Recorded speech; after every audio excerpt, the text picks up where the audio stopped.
It's down the end there, down on the corner. Where is that, Basil? Straight. What's that? Where's the batch? See, you can just Oh, see straight part through of the there. roof. Yeah, just over the top of those swings or whatever. Yeah, yeah. Yeah. Now, what's this building here, Basil? Well, that's what was set up for the miners' picnics in the old days, but in those days it was canvas. What a canvas roof on it? Yeah. Okay. Yeah. And then it all got changed, and then they decided, oh well, we'll do it up a bit. So they did that. Unfortunately, if there's a flood on, this paddock comes out through here in water, and those are a bit too bloody, a bit low. But Hey, now the pub's got new owners. yep. That's great.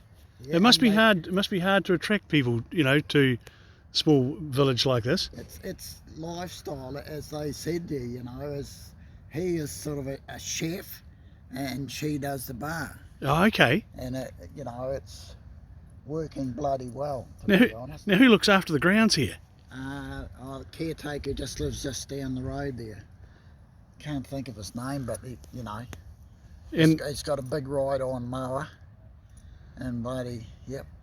now I understand there's new units have been built here as well, Well, or done up or something. new units, those ones over there, we call them new units, but they were built in early 80s probably. We had to get a loan to get those built, because the bloody, in those days, well, I suppose it's still the same, the main boards couldn't get loans. Bank wouldn't give you a loan. Right. So Bobby Morgan, who's deceased now, him and myself, we went guarantors for the loan to get those built. So yeah, that's the way it worked. Oh, I love it. And what's it cost to park a camper van here, or a caravan here? On a powered site, it's $25 for two people. Oh wow. It's real expensive. Oh wow. And what's that? 2 jugs of beer? Well, yeah, it would be probably. Yeah. Yeah. And what about the units? The units, I think that one on the far end, the one that's got its own shower, toilet and all that sort of stuff, is $65 for two people. Oh, that's great. I've got to hook these guys here into the Coasters Pass and Yeah. do a bit of promoting for them. I'm sure of it. And it'd be pretty busy here at Christmas. Is that the busiest time of year? No whitebait season by a mile. Right. We've had, half the paddock full up with bloody no PowerPoints left and all that, but most of the vans these days are those flash, self-contained, with their own power and all this sort of stuff. Yeah. And, look at the size of the park. So the whitebait season, she's absolutely flat out here. Yep. And what comes after whitebait season? Well, then they, about a fortnight or so later, the people who own the whitebait stands come back, because they've got 14 days to pull their stand down. Yeah. At the end of the season, so they come back, and of course that helps the pub out, helps the camping ground, and Keeps the community alive. yeah, Isn't that a great thing? yeah. And then they go again, and then Christmas they're back, and New Year's Eve and that sort of stuff, and then about April, or probably end of January, February, that's tapering off.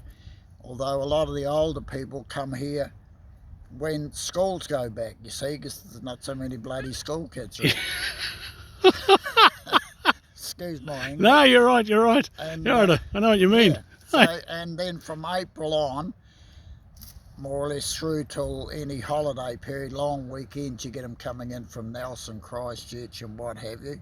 But apart from that, the hotel relies on locals. So it's a pretty quiet time for... So it's quite a balanced thing, isn't it? Like you've got whitebait season, you've got Christmas, you've got your locals, Yeah. and that just about means that they can survive. You wouldn't want to take any of those out.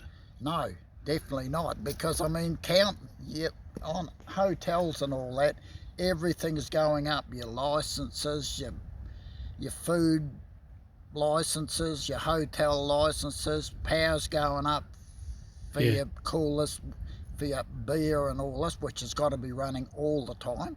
Yeah, So true. even if you've got no customers in there, you've got to have everything going just in case one turns up. Well, Basil, isn't it great to see Tony and Di now having bought the pub, and being a chef, that's a great thing. Yeah. Well, there we go, folks. I'm in Mokihinui. Love the place. I'm with the mayor. Well, he's not really the mayor, but he says he wanted to be mayor, but anyway. Someone else is.